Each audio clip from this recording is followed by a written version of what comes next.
For centuries, we've been told a comforting story. Men died for kings and flags, driven by honor, duty, and sacred belief. We imagine knights charging into battle, not for gold, but for glory. We picture peasants defending their homeland out of pure loyalty. It's a beautiful narrative, one that makes violence seem almost noble. But history hides a much colder truth. Loyalty has always had a price tag, and by the 14th century, that price was being written down, itemized, and invoiced. This isn't just another story about medieval warfare. This is about the exact moment when violence became a billable service, when brutality was stripped of its soul and turned into a commodity you could purchase by the pound. Welcome to the birth of the mercenary economy, the system that rewired the logic of power itself and created the gunpowder state we still live in today. Let's destroy a myth right now. Medieval warfare wasn't some glorious test of courage between noble lords and their faithful vassals. It was logistically inefficient and seasonally constrained. Feudal armies were temporary, unreliable, and frankly terrible at their jobs. A lord could call up his peasants for maybe 40 days a year, and guess what? Those peasants had crops to tend. Harvest time meant everyone went home, enemy at the gates or not. The whole system was built on a fiction that everyone pretended to believe, that vassals owed military service out of sacred obligation, that the bonds between lord and subject transcended mere material interest. But scratch the surface of any feudal relationship, and you'd find calculation, negotiation, and constant renegotiation of terms. The ideology of loyalty was already cracking long before anyone admitted it out loud. But something was changing beneath the surface. As the cash economy expanded across Europe, land was losing its monopoly as the fundamental unit of wealth. Money was becoming king. And rulers quickly realized something revolutionary. Why rely on peasants who disappear every autumn when you could hire professionals who fought year-round? Loyalty didn't evaporate. It just became a commodity, sold to the highest bidder like wheat or wool. Now let's talk about where this transformation really took off.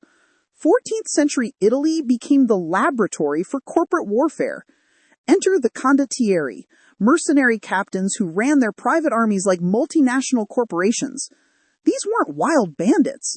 They were calculating businessmen in armor. Here's what made them different. Their armies were capital assets. Think about that. Each soldier represented an investment, a revenue stream that could be rented out again and again. The condottieri didn't avoid bloodshed because they were merciful. They avoided it because dead soldiers were lost investments. A living soldier could be hired out next season. A corpse generated zero return. This created something historians often miss. Battles in mercenary-dominated Italy became strangely choreographed affairs, more about maneuver and negotiation than slaughter.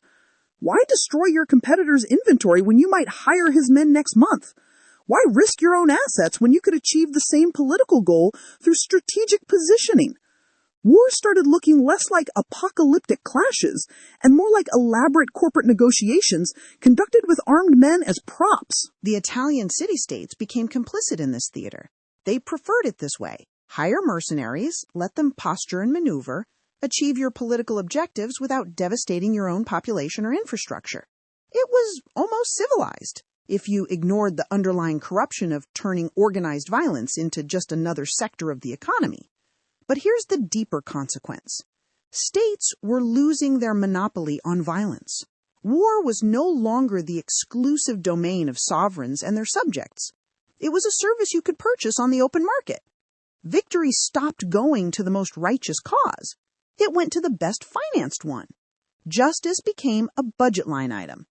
Then came the technological shock that changed everything. Gunpowder didn't just kill knights, it killed cheap warfare.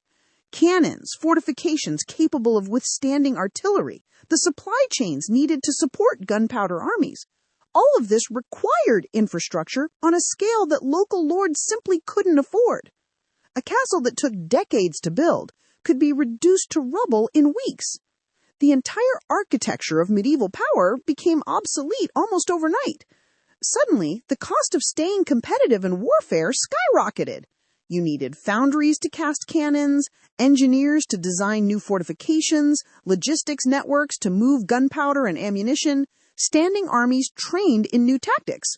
The price of admission to the game of power had increased exponentially, and only centralized states could afford the entry fee. This created what we might call the fiscal trap of modernity. Permanent warfare required permanent funding, but states couldn't honestly pay for it through direct taxation alone. People would revolt if you told them the true cost. So governments discovered something insidious: public debt and inflation. These became the invisible taxes that spread the cost of war across the entire civilian population, including those who would never see a battlefield. Inflation was particularly elegant from the state's perspective. Debase the currency, print more money, and suddenly the burden of military spending gets quietly transferred to everyone holding coins. The peasant buying bread pays for the cannon that defends the realm without ever knowing it. War became a hidden subscription fee on existence itself. Fast forward to today, and the pattern hasn't just repeated, it's been perfected. We don't call them mercenaries anymore. We call them private military companies. The language is sanitized, corporate, respectable. But the logic is identical. Violence is now a modular service, packaged and branded to reduce political risk and outsource accountability. Think about what this means. When a democratic government uses private contractors in a conflict zone, soldiers die off the official books. Casualties don't appear in military statistics. Families can't pressure politicians over deaths that don't officially exist in the public record. War becomes easier to start because its human cost becomes easier to hide. And here's the dark truth that emerges from this entire historical arc. When violence becomes billable, the threshold for conflict drops. If war is a business with profit margins and quarterly returns, then peace becomes just another market inefficiency to be exploited.